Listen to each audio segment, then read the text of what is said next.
आज आपण जी इडली करणार आहोत ती इडलीमध्ये आपण शाबू तांदूळ, पोहे, कुरमुरे काहीही न घालता 100% हॉटेलसारखी सॉफ्ट, जाळीदार, मऊ, लुसलुशीत इडली कशी करायची ते बघणार आहोत. मी तुम्हाला इथे खात्रीने सांगते, तुम्ही जर माझा व्हिडिओ संपूर्ण पाहिला त्यामध्ये मी ज्या छोट्या छोट्या टिप्स सांगितलेल्या आहेत त्या तुम्ही फॉलो करून जर इडली केला तर तुमची इडलीसुद्धा अगदी मऊ, लुसलुशीत, जाळीदार, सॉफ्ट अशी तयार होईल. इडली चिवट रबरासारखी होत नाही. ही इडली गरम गरम जशी सॉफ्ट असते तशी वेळ गेला तरी सॉफ्ट राहते. तुम्हाला मी 100% खात्रीने सांगते, तुम्ही जरी पहिल्यांदा ही इडली बनवलात तरी तुमची इडली ही मऊ, लुसलुशीत, जाळीदार अशीच तयार होईल.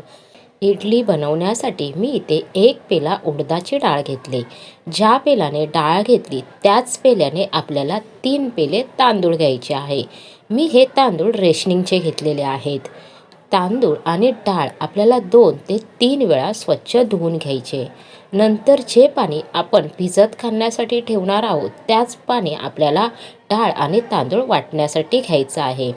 त्यामुळे पीठ जे आहे ते चांगलं लवकर फर्मेंट होतं, छान ते फुलून येतं. म्हणून आपल्याला नंतर आपण जे शेवटी आता पाणी घालून ठेवणार आहे ते पाणी आपल्याला टाकून नाही द्यायचं आहे. तांदळामध्ये मी पाव चमचा एवढी मेथी घातली. मेथी घातल्यामुळे सुद्धा पीठ जे आहे ते लवकर फर्मेंट होतं. आता आपल्याला हे झाकून 6 ते 7 तास असंच ठेवून द्यायचं आहे. 7 तास झालेले आहे. डाळ तांदूळ चांगले भिजले गेलेत. आता हे तांदळामधलं पाणी आहे ते मी एका दुसऱ्या पातेल्यामध्ये काढून घेतले. आपल्याला तांदूळ आणि डाळ मिक्सरला फिरवताना हेच पाणी थोडं थोडं करून घालून घ्यायचं आहे. हे जे तांदूळ आणि डाळ भिजलेलं पाणी आहे त्यामुळे पीठ जे आहे ते चांगलं फुलून येतं. तर इथे आता मी त्याच पाणी जे आहे ते थोडंसं घालून घेतलं आहे. डाळ तांदूळ मिक्सरला इडलीसाठी फिरवताना एकदम बारीक नाही फिरवून घ्यायचं, तर थोडंसं बोटाला ते रवाळ लागलं पाहिजे. मी आता ही डाळ मिक्सरला फिरवून घेतली. बाकीची पण जी डाळ आहे तीसुद्धा मी अशीच मिक्सरला सगळी फिरवून घेते. आता आपल्याला घालायचे आहेत ते तांदूळ. तांदूळसुद्धा मिक्सरला फिरवताना जे पाणी आपण तांदळातलं काढून ठेवलं आहे डाळीचं आणि तांदळाचं तेच घालून घ्यायचं आहे. तांदूळही मिक्सरला फिरवताना एकदम बारीक पीठ नाही करायचं, ते थोडंसं रवाळ असं पाहिजे. मी तांदूळसुद्धा मिक्सरला फिरवून घेतले. थोडंसं असं पोटाला ते रवाळ असं लागतं आहे. आता हे सुद्धा मी एका पातेल्यामध्ये ज्या पातेल्यात डाळ काढली त्याच पातेल्यात मी ते काढून घेते आणि बाकीचे सगळे तांदूळ आहेत ते सुद्धा मी ह्याच पद्धतीत मिक्सरला फिरवून घेते. आता आपल्याला ह्यामध्ये एक असा पदार्थ घालायचा आहे की त्यामुळे इडली छान फुलून येईल. जरी पहिल्यांदा करत असाल तरी मी तुम्हाला 100% खात्रीने सांगते की तुमची इडली ही मऊ, लुसलुशीत, जाळीदारच तयार होईल. तर तो कोणता पदार्थ आहे, तर ज्या पेल्याने डाळ आणि तांदूळ मापून घेतले त्याच पेल्याने आपल्याला पाव पेला एवढा बारीक रवा घालून घ्यायचा आहे. तुमच्याकडे जर बारीक रवा नसेल तर तुम्ही जाड रवा मिक्सरला फिरून घातला तरीसुद्धा चालेल. रवा घातल्यामुळे इडली जी आहे ती एकदम सॉफ्ट, जाळीदार, मऊ, लुसलुशीत तयार होते. इडली थंड झाली तरीसुद्धा तशीच्या तशीच ती सॉफ्ट राहते.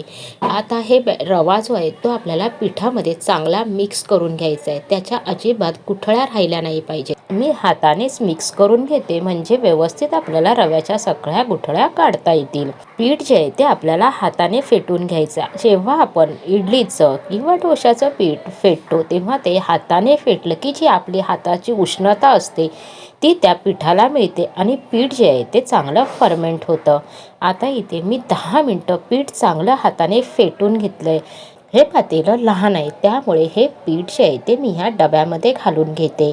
डब्यामध्ये घातल्यावरती तुम्ही पीठ बघाल तर अगदी पाव डबा एवढं हे पीठ आपलं झालेलं आहे. आता हे किती फुलून येते हे आपण नंतर पाहूया.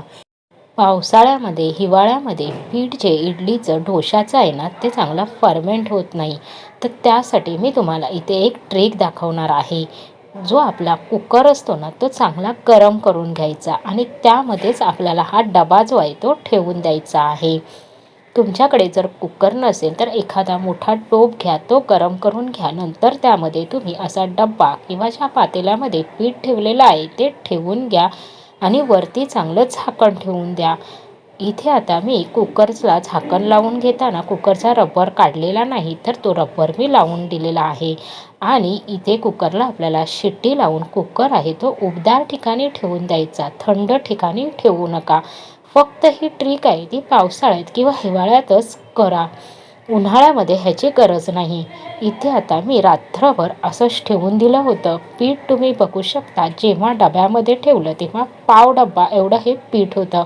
आता हे तिप्पट असं हे पीठ फुलून आलेलं आहे, म्हणजे पाऊण डब्बा एवढं आपलं हे पीठ फुललेलं आहे. पिठाला तुम्ही बघाल तर खूप छान अशी जाळी आलेली आहे. आपल्याला हे पीठ मिक्स करताना हलक्या हातावरती मिक्स करायचं, एकदम जोराजोरात मिक्स करायचं नाही. जी पिठाला जाळी आलेली आहे ती तशीच राहिली पाहिजे, तेव्हा इडली जी आहे ती छान फुलून येते. मी ह्या पिठामध्ये मीठ घातलं नाही, तर मी 1 चमचा आता मीठ घालून घेतलं आहे. तुम्ही जेव्हा हे पीठ फर्मेंट करायला ठेवणार तेव्हाच तुम्ही मीठ घातलं तरीसुद्धा चालेल. मीठ घालून हलक्या हातावरतीच आपल्याला हे मिक्स करून घ्यायचं आहे. मी मीठ आहे ते पिठामध्ये मिक्स करून घेतलं. आपल्याला आता ह्या जाळ्या ज्या आहेत त्यांना तेल लावून घ्यायचं आहे. मी ब्रशने तेल लावते, तुम्ही हाताने लावलं तरीसुद्धा चालेल. आणि 2-2 चमचे आपल्याला हे बॅटर इडलीचं ह्यामध्ये घालून घ्यायचं आहे. इडलीचं बॅटर जे आहे ते इतपत असं सैल पाहिजे, जास्तही घट्ट नको, जास्तही सैल नको. जर तुम्ही जास्त घट्ट ठेवलात तर इडल्या ज्या आहेत त्या चांगल्या फुलणार नाही आणि कडक होतील. आणि जास्त सैल केलं तरीसुद्धा इडल्या चांगल्या फुलत नाहीत. इथे आता 2-2 चमचे बॅटर मी घालून घेते. फ्रेंड्स, तुम्हाला माझी इडलीची रेसिपी आवडली तर लाईक, शेअर, सबस्क्राईब करा. इथे आता एका जाळीमध्ये मी पीठ घालून घेतलेलं आहे आणि दुसऱ्या जाळीला सुद्धा तेल लावून मी पीठ घालून घेतलं आहे.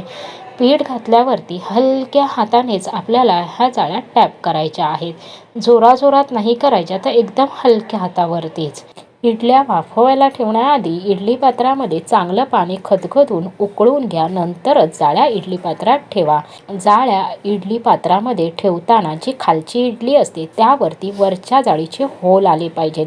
इडली जेव्हा आपण वाफवायला ठेवतो तेव्हा ती वाफ आहे ती त्या होलातून निघून जाते, इडलीला खाली पाणी सुटत नाही, इडली छान फुलून येते. इथे आता पाणी चांगलं गरम करून घेतले, त्यामध्ये आता आपल्याला ह्या जाळ्या ठेवून घ्यायच्या आहेत. सुरुवातीला आपल्याला 5 मिनटं गॅस मोठी ठेवायची आहे, नंतर 5 मिनटं झाल्यावरती गॅस मध्यम ठेवून आपल्याला टोटल 15 मिनटं ही इडली वाफवून घ्यायची आहे. म्हणजे सुरुवातीला 5 मिनटं गॅस मोठी ठेवायची, 10 मिनटं गॅस मध्यम ठेवायची आहे. 15 मिनटं झालेली आहेत, आपण गॅस बंद केलेला आहे. आता आपण चेक करूया. टूथपिक किंवा सुरी घालून तुम्ही चेक करू शकता. मी इथे टूथपिक घेतलेली आहे. टूथपिकला अजिबात पीठ चिकटलेलं नाही, म्हणजे आपली इडली जी आहे ती चांगली वाफवली गेलेली आहे. आणि तुम्ही इथे बघू शकता छान टम्म अशा त्या फुललेल्या आहेत, छान पांढऱ्या शुभ्रही आहेत. आता आपल्याला ह्या जाळ्या काढून ह्याची थोडी मोठी वाफ जी आहे ती निघून गेली की नंतर आपल्याला इडल्या काढून घ्यायच्या आहेत. मी इथे सुरीने इडली काढत आहे, तुम्ही चमच्याने सुद्धा काढू शकता. इथे बघू शकता अगदी इडलीला छान अशी जाळी आलेली आहे आणि आपल्या इडल्या ज्या आहेत त्या सॉफ्ट झाल्या आहेत. तुम्ही ह्या इडल्या थंड झाल्यावरती जरी खाल्लात तरी त्या मऊ अशा लुसलुशीतच राहतात. मी तुम्हाला दुसरी इडलीसुद्धा काढून दाखवते. आपल्या सगळ्या इडल्या तशाच मऊ लुसलुशीत झालेल्या आहेत. मी तुम्हाला जे काही ट्रिक सांगितलेल्या आहेत त्या तुम्ही फॉलो केल्या तर तुमच्या इडल्यासुद्धा अशाच होतील. मी तुम्हाला आता एक इडली आहे ती तोडून दाखवते. इडली तोडते त्यावरूनच तुम्हाला समजलं असेल की अजिबात इडली चिवट झालेली नाही, तर ती छान मऊ लुसलुशीत झालेली आहे. मी तुम्हाला इडली पिठामध्ये रवा घालायला सांगितला, तर तो रवा जो आहे तो पिठामध्ये शेवटीच घालून घ्या. डाळ तांदूळ मिक्सरला फिरवताना रवा मिक्सरला फिरवू नका. तुम्हाला जर जाडा रवा घालायचा असेल तर तो कोरडाच मिक्सरला फिरवा आणि नंतर जेव्हा पीठ हाताने फेटाल तेव्हा रवा घालून घ्या. आपल्या इथे सगळ्या इडल्या छान करून झालेल्या आहेत. मस्त पांढऱ्या शुभ्र जाळीदार मऊ लुसलुशीत इडल्या आपल्या इथे तयार आहेत. तुम्ही सुद्धा माझ्या ह्या पद्धतीमध्ये इडल्या घरी करून बघा आणि तुमचे अनुभव देशी तडका मराठी या चॅनेलवरती कमेंट करून सांगायला विसरू नका. भेटूया पुन्हा लवकरच नवीन रेसिपीसोबत नवीन व्हिडिओमध्ये. तोपर्यंत धन्यवाद.